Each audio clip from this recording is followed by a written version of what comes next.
Well, welcome to our Rainbow Studio. I'm your host, Craig Wynn. This is the Iowa blog, and we're continuing our series on Twistianity. This is a review of the Christian New Testament, particularly of Paul's letters, since the first 14 books in the Christian New Testament were all authored by Paul, a man who admitted to being demon-possessed, which isn't a good sign if you're trying to place your soul in his hands, and a man that God called out by name 666 years before Paul wrote his first letter, saying that he was the plague of death. That's not a good sign either. We, in our previous program, had actually discussed the fact that there were no contemporaneous eyewitness accounts of this character now known as Jesus Christ. None. The first gospel, as it appears in chronological order, was Matthew. It was written in 95 CE, which is over 60 years or 3 generations after the fact. He obviously was not an eyewitness to the events. He falsifies his name to create the impression that he was the tax collector disciple. But even in this, 2 of the 3 accounts say that it was a fellow named Levi, not Matthew, so they can't even get that part right. And the fact of the matter is that Matthew is entirely plagiarized. Just shy of 80% of it comes from Mark and Luke, who also were not eyewitnesses, and the last 20% is from the Ebonim, which is a marvelous story in of themselves, but the Ebonim, what they recorded is exceedingly caustic to the Christian religion, so it's not of any help. The fact is that Mark was specifically used by Paul to create the gospel according to Paul. If you're ever wondering, what came first, Mark wasn't even around until Paul was at the end of his career. He tells Timothy and company that he wants them to go find Paul, or should we go find Mark, because he has a specific use for him, and that use was to create the gospel according to Paul. And it's, of course, interesting that there isn't a single citation from Gospel Jesus in any one of Paul's letters. Now, isn't that amazing? This guy, he says, man, I'm here to represent Jesus. By the way, there was nobody named Jesus in the first century CE either, nor was there a Mr. Christ. But beyond all of that, he says, that's my job. I'm here to be the apostle to the world for Jesus. And you know something? He never cited Gospel Jesus once. Never once. No, it's all, but I, Paul, say. You would have to be a total nincompoop to believe him under that basis. And the reason he never cited Gospel Jesus is because Gospel Jesus didn't exist.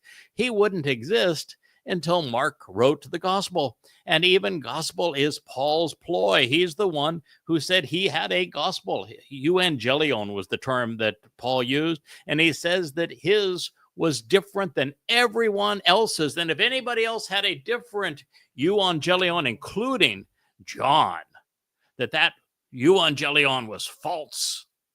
So that means that according to Paul, who is the basis of the Christian religion, John wrote a false gospel. Oh, no, by the way, you want to turn to Peter. In his first letter, Paul condemned Peter, condemned him, outright used the word condemned him. That doesn't bode very well either, does it?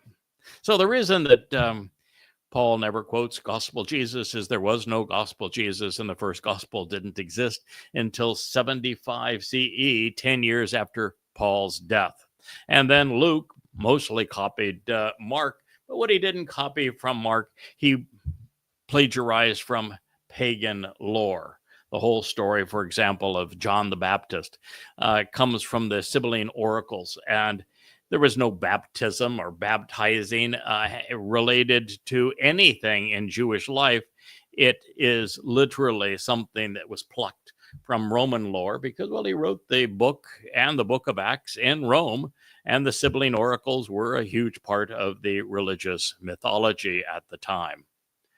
So that brings us to John. What about John? Surely John was a disciple. Well, we don't have a clue who wrote the book of John. All we know is that it first appeared in Ephesus somewhere around 95 CE. Now, when the average life of a non-Roman during this period was about 25 years, and there is no chance that he could have been a disciple earlier than 25 or 30 years of age. I mean, somebody that actually had his own boat and was in the business of being a fisherman on the Sea of Galilee, he's going to be 25, 30 years of age at that point, which is, by the way, very close to the life expectancy of a Roman citizen. And you want to believe that said guy could go another 60 years? He's going to be 85 years old when he finally says, oh, man, you know, boy, the memory is failing. I better write down what I heard and what I saw 60 years ago. Come on. If you're going to write down what you heard and you saw because you thought it was important, you'd write it down immediately as it was taking place. You're not going to go and say, well, 60 years later, I'm now in Ephesus, which is a really important religious town for the Romans and the Greeks. I think I'll write it down now. I mean, you're out of your mind. And of course, there is nothing which associates the book with this person that is known as John. And of course, there was no John at the time either. There wasn't even a J in any language until the 17th century. Oops. Well, just a modicum of research showed that there is no way to attribute the fourth and final gospel to anyone who might have been in Jerusalem when the events played out between 30 and 33 CE. The gospel, which is a term stolen from Paul, it's actually corrupted from Paul. Paul used the word euangelion, and eu means good or beneficial, and gelion would be message or messenger. So he is presenting himself, Paul is, as the good messenger. It's just Paul's framing of himself. And gospel would be God's spell, as in a curse. So that probably isn't a very good name for your book either. Anyway, the one that is bearing his name now was written in Ephesus sometime around 95 CE, and is obviously too far removed in time and place to have been an eyewitness or even remotely credible. Making matters worse, the extant evidence of it prior to the 4th century, when Eusebius amalgamated and augmented the text to the church's liking, came exclusively from the hands of Egyptian scribes, none of which had any clue as to who they were writing about. They were just paid to convey what the man that owned the scribatorium wanted. And if it were not, by the way, for those Egyptian scripts, there would be nothing, literally nothing, until the late 4th century that would attest to anything found in the Christian New Testament.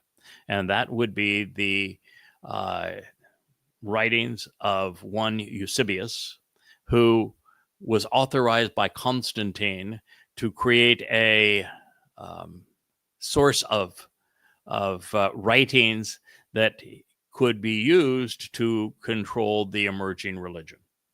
And it was Eusebius who added almost all of the parts that are so debilitating now.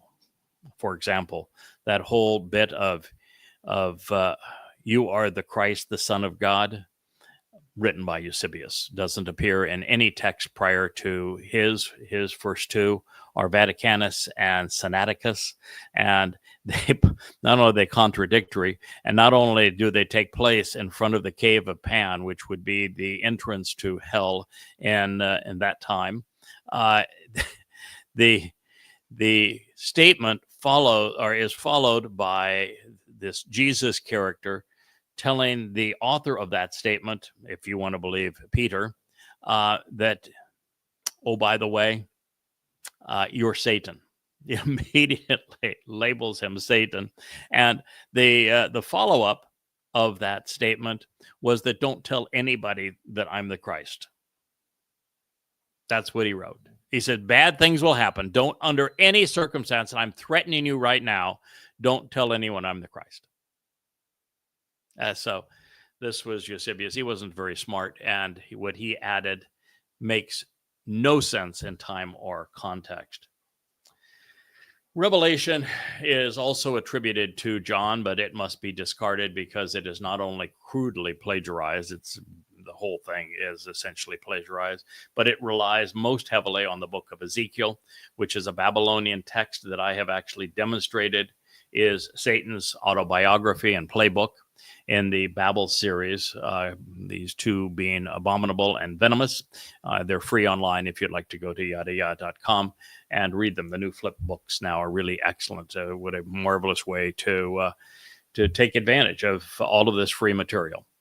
Now, since Revelation doesn't cite its references and passes off some 500 or more paraphrased prophecies as its own, when none of them are, even though they were usurped from Ezekiel, Daniel, Isaiah, and the Psalms, it isn't worth the paper it was written on. It was not received as a vision, as Revelation claims, because it is plagiarized from the other sources, but instead a copy, paste, augment, and pervert strategy. Now, having devoted 80,000 hours these past, well, I think it's now up to 100,000 hours, if I'm going to be completely honest with you, these past now 24 years to accurately translating Yahweh's testimony from the oldest extant sources and then making the proper connections between inspired texts to understand what is being conveyed by the prophets as a collective whole. I can attest that it is a massive undertaking to do so. Many conclusions are readily deduced, while others are clearly affirmed, and some insights are derived over time and then corroborated by further study. The process is akin to developing a picture where some portions come into focus more readily than others, and some remain blurry deep into the process. It could be equated to assembling a jigsaw puzzle where the pieces are not properly placed until the colors and contours surrounding them are more appropriately understood. All too often, prior religious conditioning will jaundice and distort our perceptions. As an example, I am now presenting Jesus as a mythical misnomer and crude religious replacement for Dowd, because I am cognizant that our shepherd and king is the Son of God, the Messiah and Savior, as he and his father affirmed, and that makes him Dowd to David. Another example, it wasn't until I was able to prove that the portrayal of Pentecost representing Shabuah and Acts 2 was a colossal fraud, as were Peter's and Paul's failed prophecies regarding, well, Paul's regarding the rapture, but certainly Peter's regarding Pentecost, that I was able to realize that the Shabuah harvest of prominent and mature grain is next to be fulfilled. And it's not trumpets are teruah. That will be fulfilled 8 years from now. At the very closure of time, just 10 days before Yahweh returns with our Messiah and King Dowd. The prophetic evidence indicates that this is going to either be on the Shabbat of May 22nd, 2026, or of the Shabbat of June 11th in 2027, that the covenant family will be withdrawn from the outset of the time of Israel's troubles, commencing the 7 years prior to Yahweh's return with Dod. And I give you both dates because there are reasons to come to both conclusions. We're told that Shabuah, because it means sevens, and placing it fully 7 years before Dod's return with Yahweh makes perfect sense. And we're told numerous times that there's a 7-week period, which we would assume is 7 years, between the beginning and the end of the time of Israel's troubles. But we're also given a very specific date by Dod, who is Gabriel, in the prophecy that he provides to Daniel. And he specifically says that the duration of time from beginning to end is 2,300 days. And under that basis, it is then the Shabuah on June 11th in 2027, which is a little more than 6 years before the return. So both options make sense. We have evidence for both. And I think it is highly desirable for us to continue to view both as possible. We should plan as if all the time we have left is 10 months. And we should accomplish as much as we can in that 10 months. And we should be prepared and have the substance and the wherewithal to be excited if we have the opportunity to continue this for another 22 months. So it is in our interest and in the Yahweh's interest, in the interest of his people, to have as much time to accomplish this as is possible. And it's also quite possible that the Shabuah that affirms the betrayal of Israel and the carving out of the Islamic State from Israel that will be perpetrated by Donald Trump, along with 10 other bonehead blowhards from around the world, of which, because of the program on the Antichrist, I have identified, with Trump himself being the Antichrist, the great betrayer, that will occur as Isaiah and Dod and Daniel, and it's presented also in the 83rd Mizmor Psalm, that will occur on Shabuah. And that could well be the Shabuah in 2026 on May 22nd. That is a seminal event in time, and it is associated with Shabuah. It is also possible that the Shabuah harvest then is on June 11th in 2027, recognizing that it is going to take a little bit of time for the Muslims who are going to be given an Islamic state of terror in the heart of Israel to prepare themselves for Al-Aqsa Flood 2.0, which would then take place the following year after Israel is made vulnerable by the betrayal of its land to the Muslims who have raped them and plundered them, kidnapped them, and murdered them. So I think both dates have merit, and we should consider them that way. And I think it's actually a mistake to try to say, well, I think that everything has to be on one date or the other when both dates are in play. It is better for our psyche, it's better for our attitude, it's better for our approach to what needs to be accomplished between now and then. So Israel is very quickly now approaching this time of trouble, and we are nearing the harvest of Shabuah. The Teruah harvest that will follow, we know for certain. The ingathering occurs on the 23rd of September in 2033, year 6000 Yah, and then the sacrifice of the Adamah Parah occurs the following day, which is still Teruah, the Shabbat of September 24th of 2033.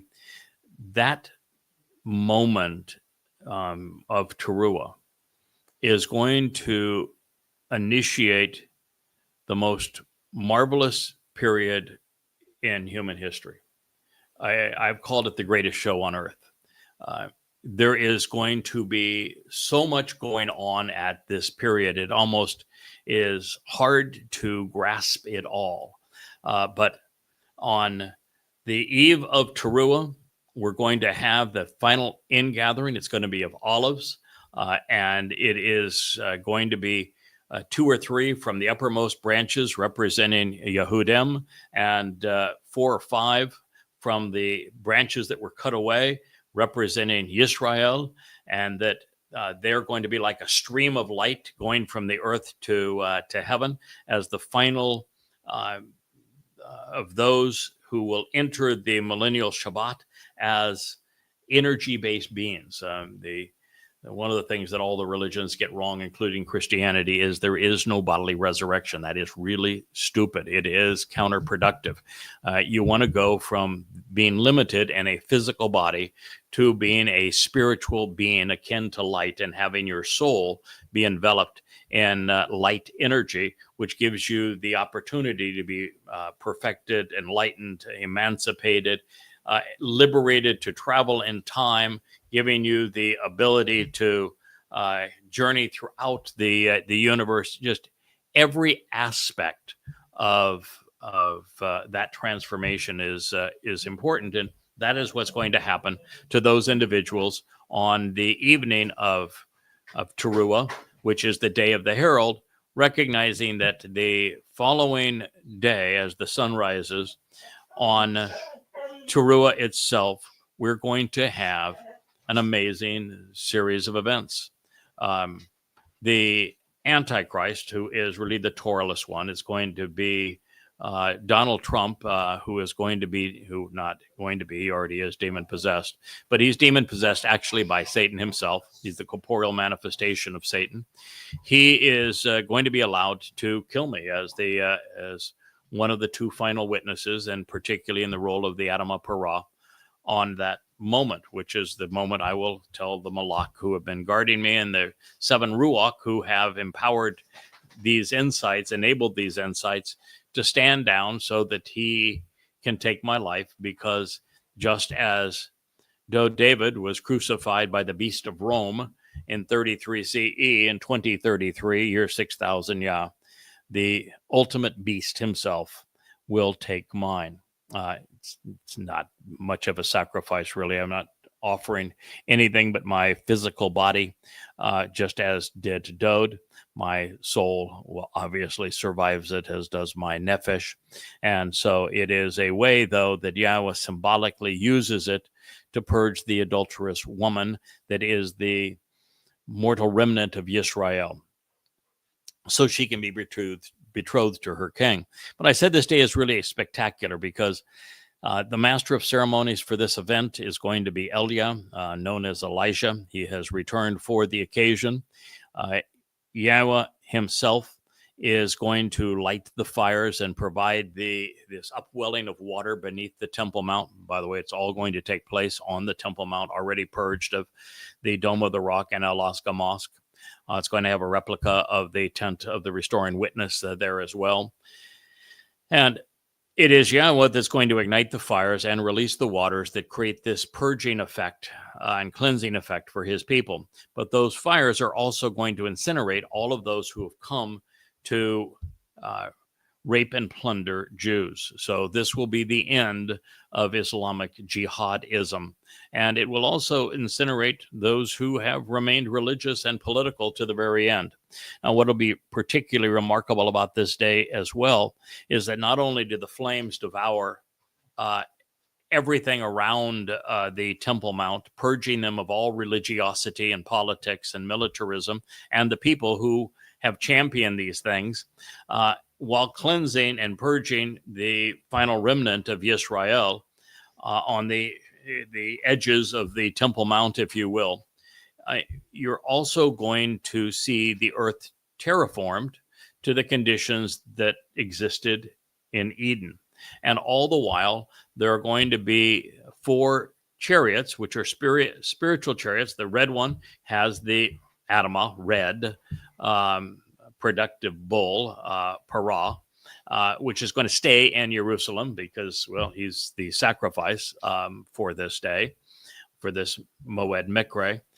But there is a black and white chariot that goes out to canvass the world on behalf of God's people, Israel and Yehudim.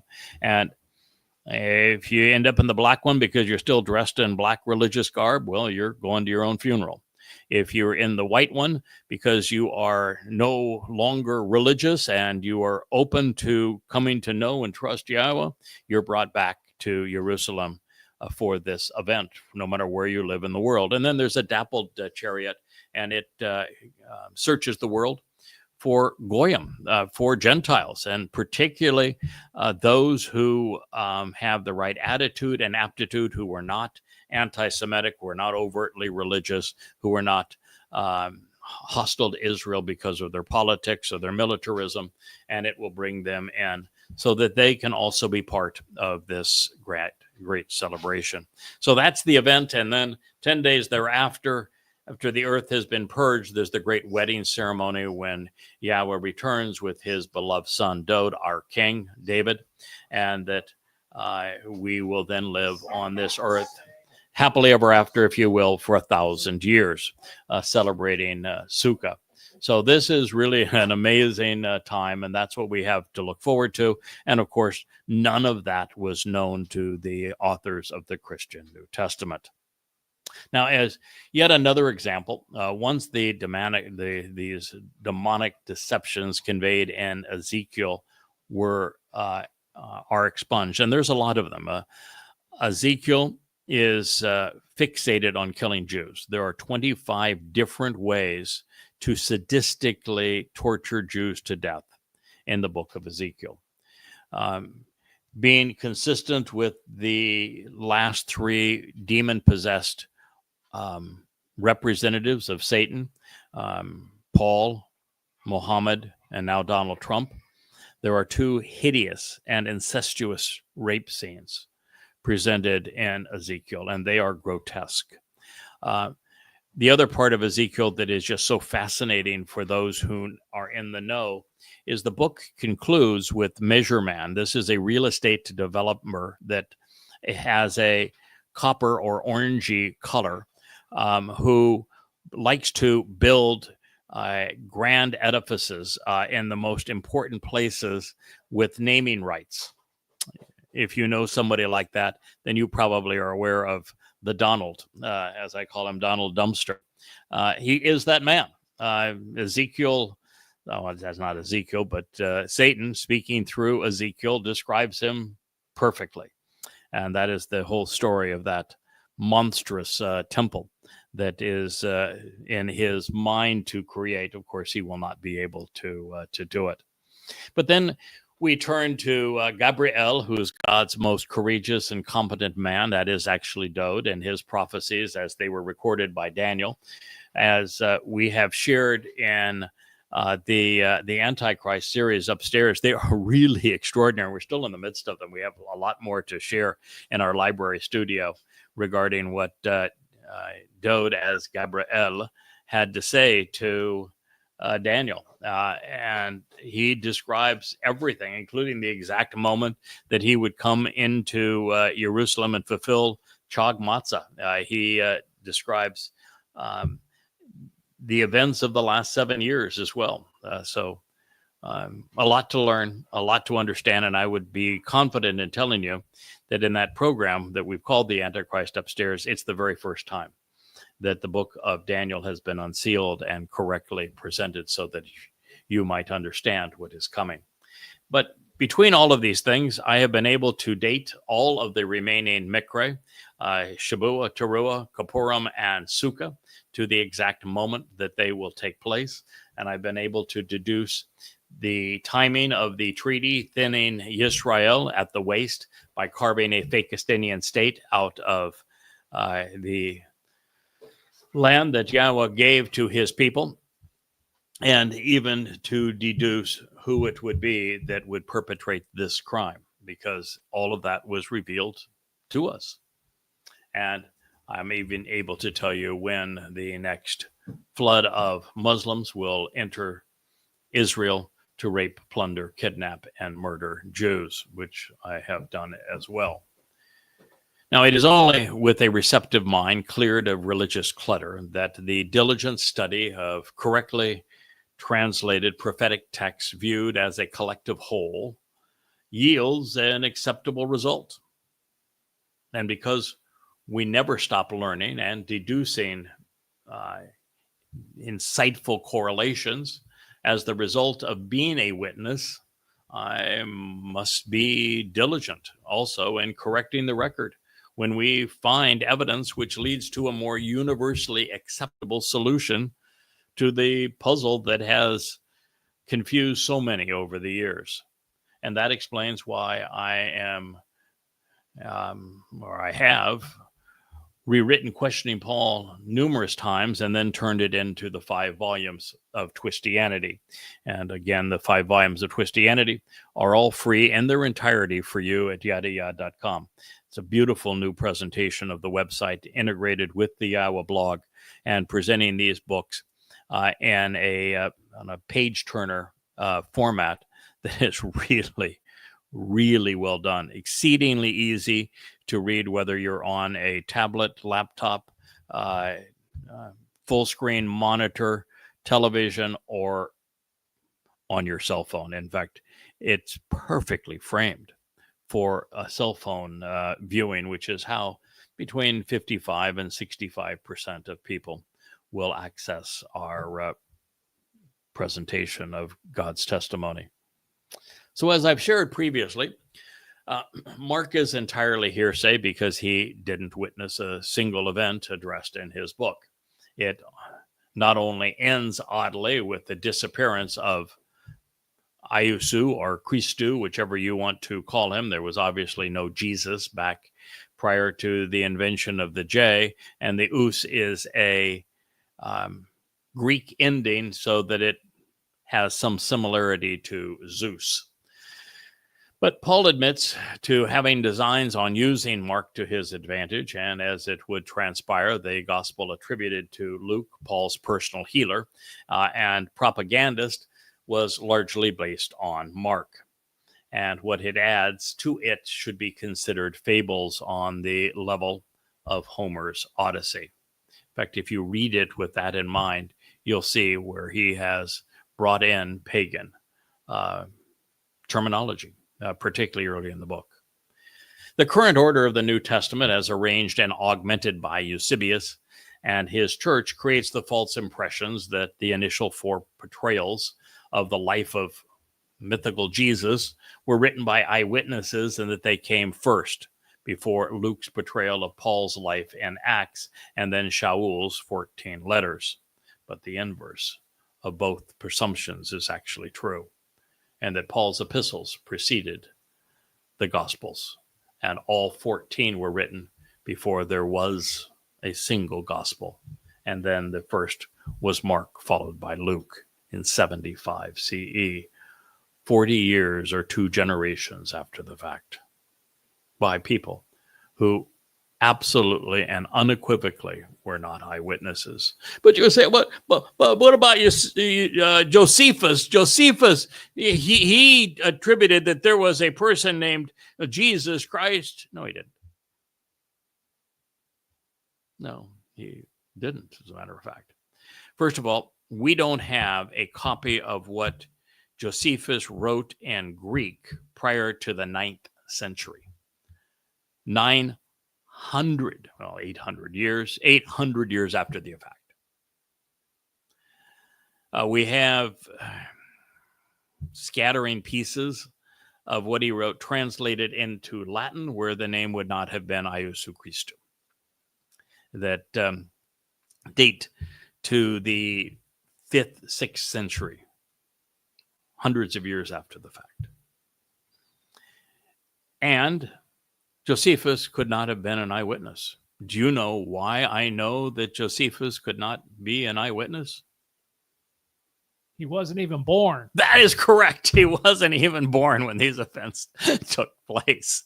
So, no, It's not even remotely credible to say that that's your proof, because it's just not realistic. The fact is, the character presented in the Christian New Testament never existed. Now, that isn't to say that some of the events didn't take place. Olivet Discourse is likely real, as is the Sermon on the Mount, as is the crucifixion. All of those things are likely real. It's just that they are attributed correctly to the man who wrote about these things 1,000 years earlier. Dode's second of three lives as our Messiah and the Son of God, Dode was crucified by his own narrative and his own testimony 1,000 years in advance. He wrote of crucifixion 700 years before crucifixion was even invented. He gave you the exact date that he would fulfill Chag Matzah, which is Pesach, Matzah, and Bikurim, 600 years in advance, to the day. No. God speaks vociferously of what the actual Messiah and the Son of God, Dode David, would accomplish in being the sacrificial lamb, and being our shepherd, of being the chosen one, and of being the returning king. And God even goes so far to say that if you make a claim, like the claim of Jesus, that robs his son of his names and credibility and accolades, that you're calling God a liar. That's in the 89th Psalm. So the fact is that Paul is the author of Christianity, and that his epistles, jaundiced as they are, preceded the eyewitness. There are all there are, because even he was not an eyewitness to the events and gospel Jesus's life, because, first of all, there was no gospel Jesus, and second of all, he was not even around at the time. So no, there's nothing here that's credible. And the reason there isn't a single citation in any of Paul's letters referencing something found in Matthew, Mark, Luke, or John, which is incredible, considering Shaul's claim that he was writing on behalf of gospel Jesus, is that they simply didn't exist. They were made up afterwards, sometimes 60 years afterwards.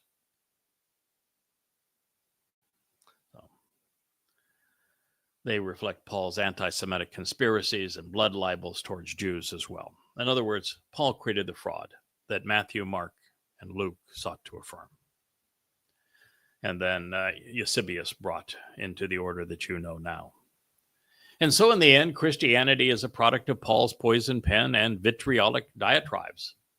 And it is those letters, beginning with Galatians, which are readily and convincingly disproven easily. They're filled with logical fallacies, and all of the evidence that he brings, he misquotes. All of it, without exception. And he is inaccurate historically, even with his own life. He has filled his letters with internal contradictions. And he is so disgustingly filled with himself, it is revolting. I should have called the series Appalling. So the means that we are going to pursue is to come to understand why Christianity was born, to demonize, to dehumanize, and persecute Jews, so that the resulting Goyim Christians could steal the inheritance that God had offered his people, and they could steal the identity of his son and his Messiah. But the story does not end there, because to an overwhelming extent, the advent of rabbinic Judaism was conceived to mitigate the menacing threat posed by Christianity. It is the reason that Akiba foisted the ruse of his own false Messiah, Bar Kokhba, in 133 CE, which led to the deaths of millions of Jews and to the diaspora. And it was all because Jewish religious leaders at the time failed to do as I have done, which is to study the Torah, the Nabim, wa Mizmor, as a collective whole, and correctly deduce the intent of the Bereth covenant and Mikra invitations to meet with God, and then determine who would fulfill them, where, why, how, and when. It's all there.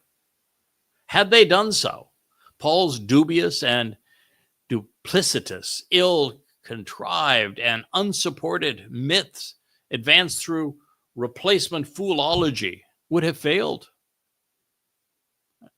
He would have died a lonely death along with his religion. Paul's epistles, within them, there is only one partial citation from the mythical misnomer known as Jesus Christ today, called Iousu Christou back then. By the way, if you want to believe that Christou is just a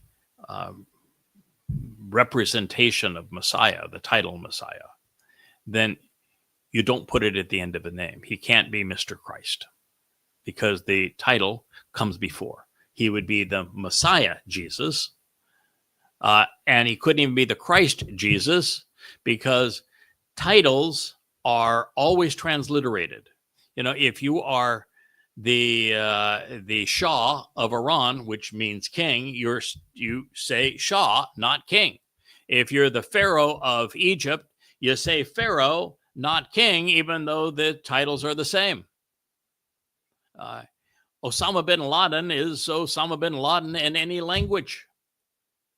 It is disrespectful of a title to translate the title into another language, particularly with something like Christ, which comes from chiro, which means to be drugged.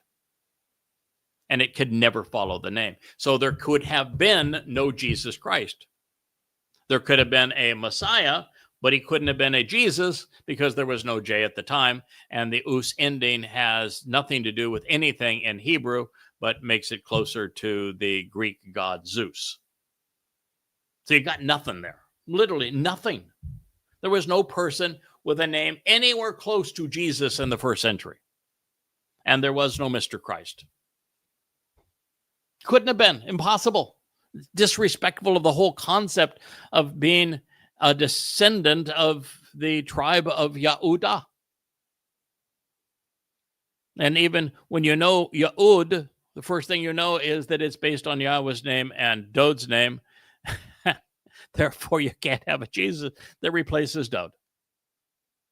I mean, just the name alone is enough to destroy the entire myth of Christianity. So here we are. The only person, by the way, the only time that there is a prophecy about an arriving Messiah. You know, they talk about messianic prophecies. There's only one. It's given by Dod. When you read Gabriel, read the text and think. Every time that he is mentioned, we are told that he is a man, that he came as a man. He's not an angel, much less an archangel. He's a man. And Gabriel is from Gabor, which means human, strong human. And Gebor means mighty, capable, courageous, competent man. And with the L at the end, it's the most courageous and competent man of God. He's Dod. Dod is the one who served as the prophet. And he's the only one that actually speaks of a messianic prophecy, if you will, although there is no definite article. So it's not the Messiah. And it is Masiach is the term that he uses. And he uses it twice in one sentence. And he says that the Masiach will be cut off, but not for himself. And he gives the exact date, which is the conclusion of Matzah, Why did he give the date that is the conclusion of Matzah some 600 years in advance? Because he wasn't cut off on Passover. He was cut off on Matzah. And he gave the date for the conclusion of Matzah. You can't have a Jesus because there is no Matzah in Christianity. They don't even have a clue as to what Passover represents. Passover opens the door to life, but guess what doesn't happen on Passover? The damn lamb doesn't come back to life, idiots. So there can be no resurrection if he is the Passover lamb.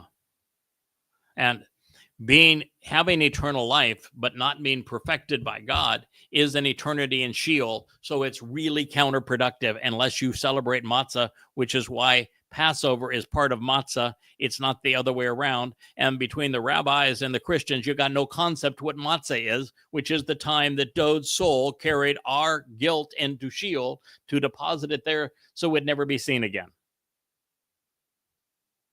But because there is no matzah in Christianity, and you don't know when he was cut off, that is when he was cut off from the living to go to the place of separation and even cut off from God. You've got no clue what it is. That messianic prophecy can't pertain to your guy. There's just nothing here that gives you anything to go on. You know how many prophecies there are about a Jesus and the Torah, prophets, and Psalms? Zero. There's not one. Do you know how many there are about a Christ in the Torah, prophets, and Psalms? Do you know how many are about a virgin birth? Zero. Correct. You know how many there are about a resurrection? Zero.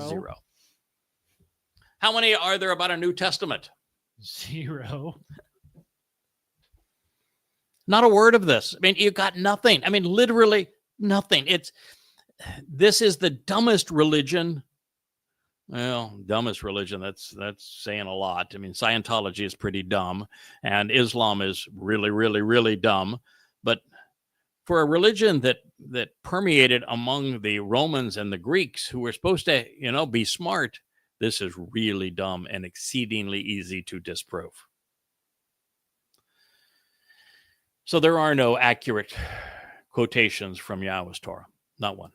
Not a single accurate translation or quotation from the prophets or the Psalms either. Every time that anywhere in the Christian New Testament, but particularly in Paul's letter, that he quote mines, he pulls something out of context, he truncates it, and he misrepresents it such that he claims that it says the opposite of what it actually does in the Hebrew text and in the context of the message. The opposite, 100% of the time.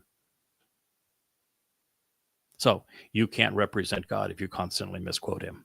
And by the way, the basic theme of Paul is that God's plan, which was given in the Torah, a God whose name I don't know and I've never used, by the way, this would be Paul speaking, whose name I don't know and have never used, that is responsible for the Torah, that his plan couldn't save anybody.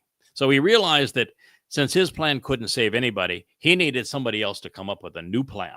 And so he authorized me, Paul, who I have admitted that I'm a sexual pervert and that I was out murdering those who actually recognized the actual Messiah, that I, Paul, would be given the opportunity to contradict God, to tell him his plan was for crap and that he couldn't save anybody. And yet me, Paul, is going to come up with the plan to save everybody.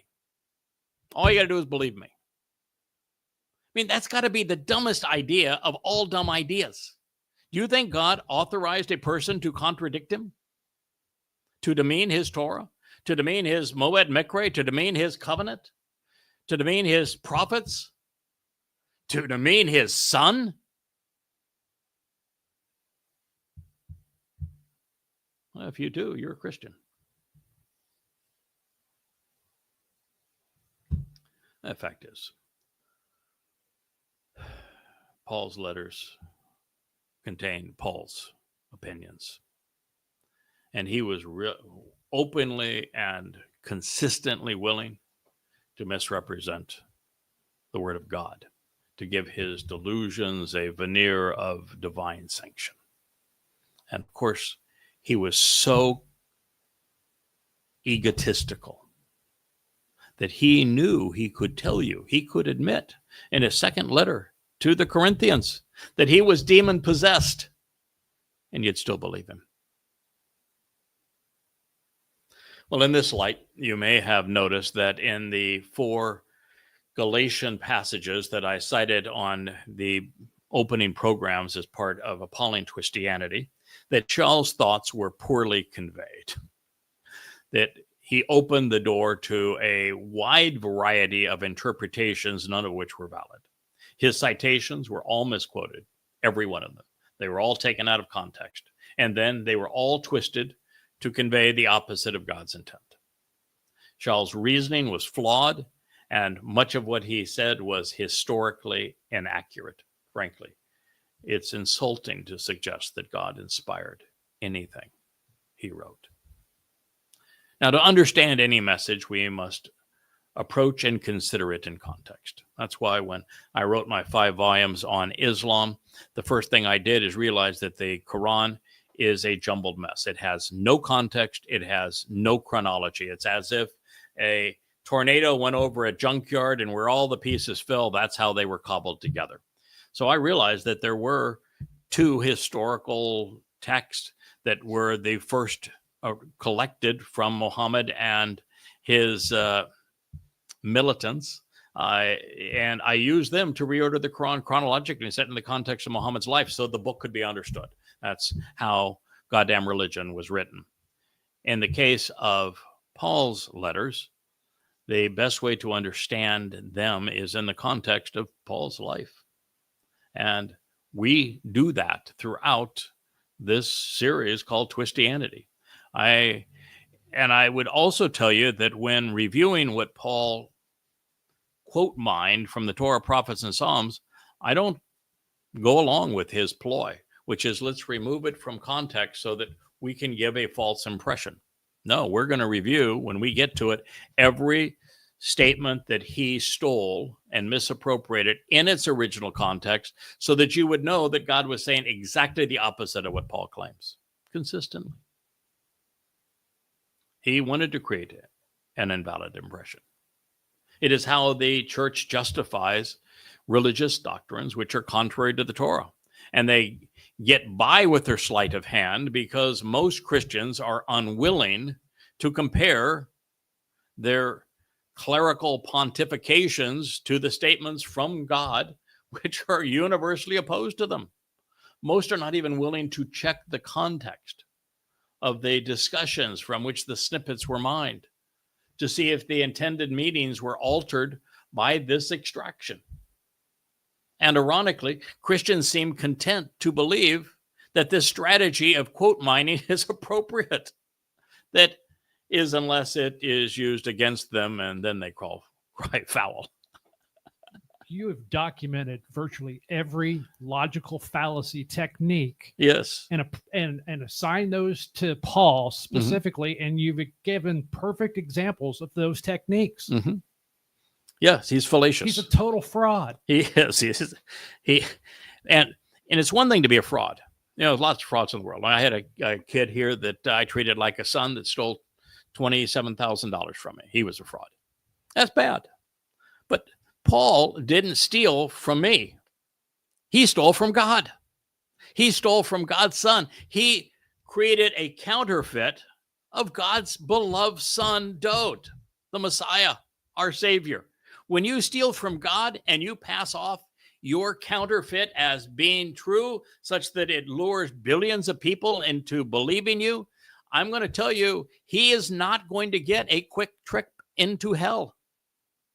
The torment that man will endure before he goes to hell is going to be unmeasured and excruciating. And I'm going to see to it that he does. He stole from God. He robbed God's beloved son and our Messiah and King, David. That is really appalling. And Christians, when you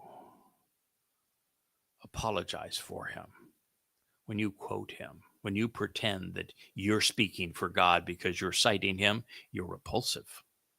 You're disgusting to God. You're spitting in God's face.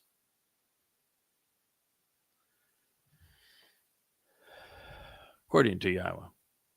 There is nothing man can say or do that has the authority to alter or negate, to replace or abolish, even augment any aspect of the Torah, and most especially its provisions regarding his nature and name, of which the Christian New Testament does. You cannot change his relationship with us, his plans, his people, his family, meeting times, or even the reasons behind those meetings. Any proposition to the contrary is contrary to God.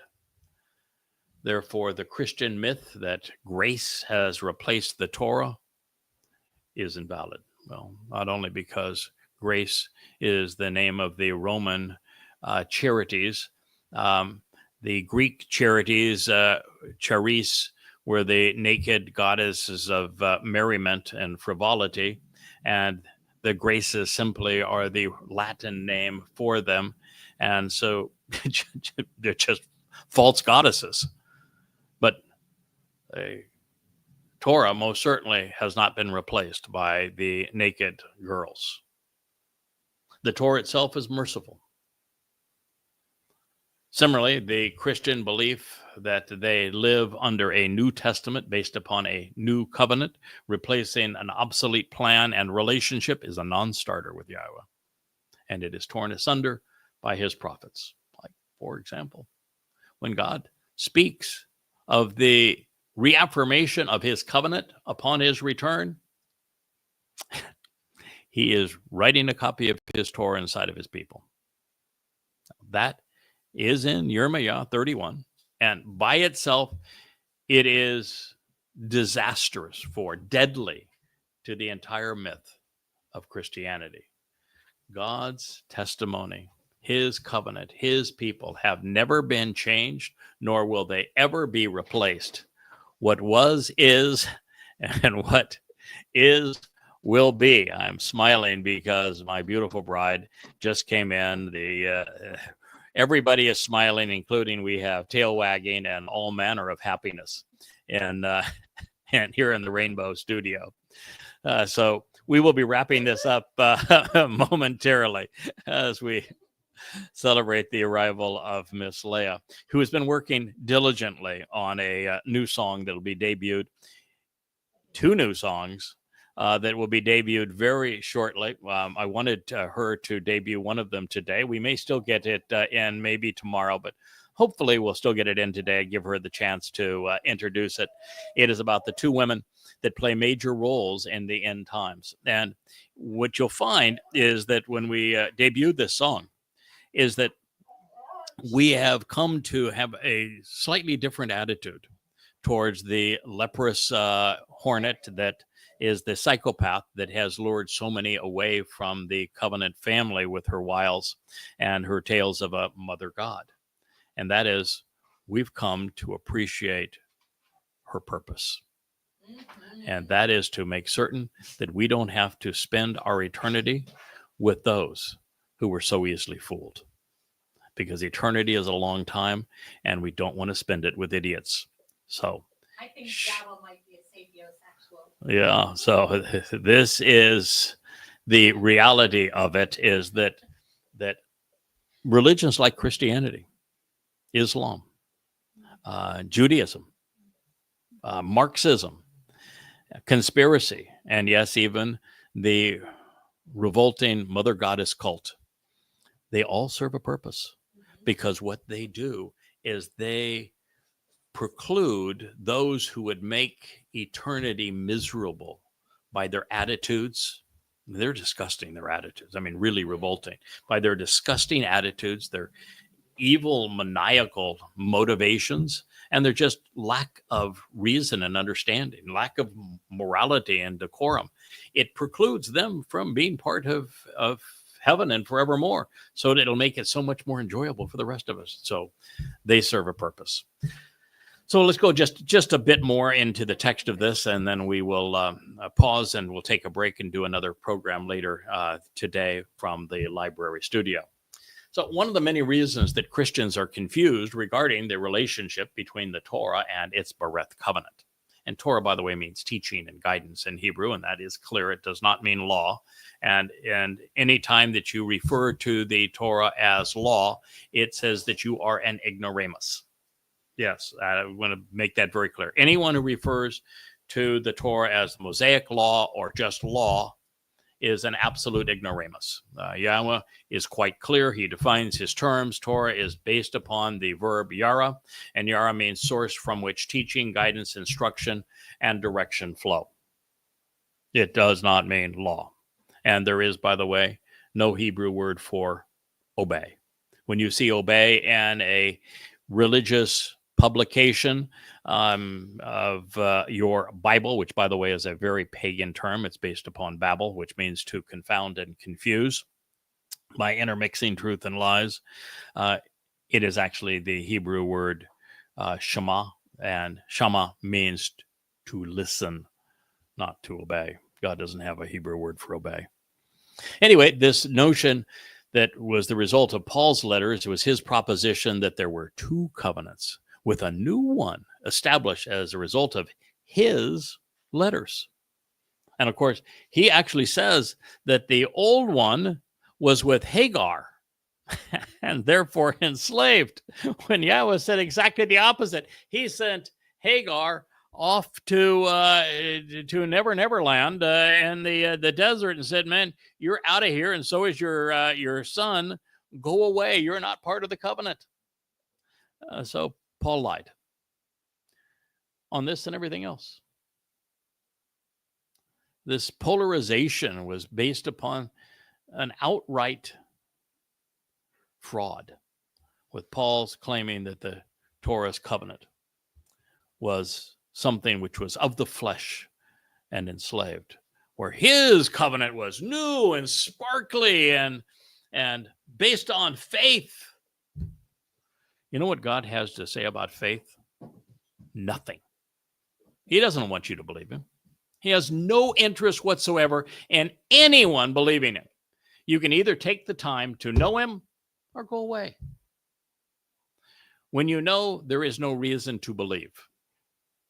When you don't know, you have to believe. Pretty much that simple. Anyway, Galatians 4:21 through 25, which we'll get to in considerable detail, is the place where I don't care who you are.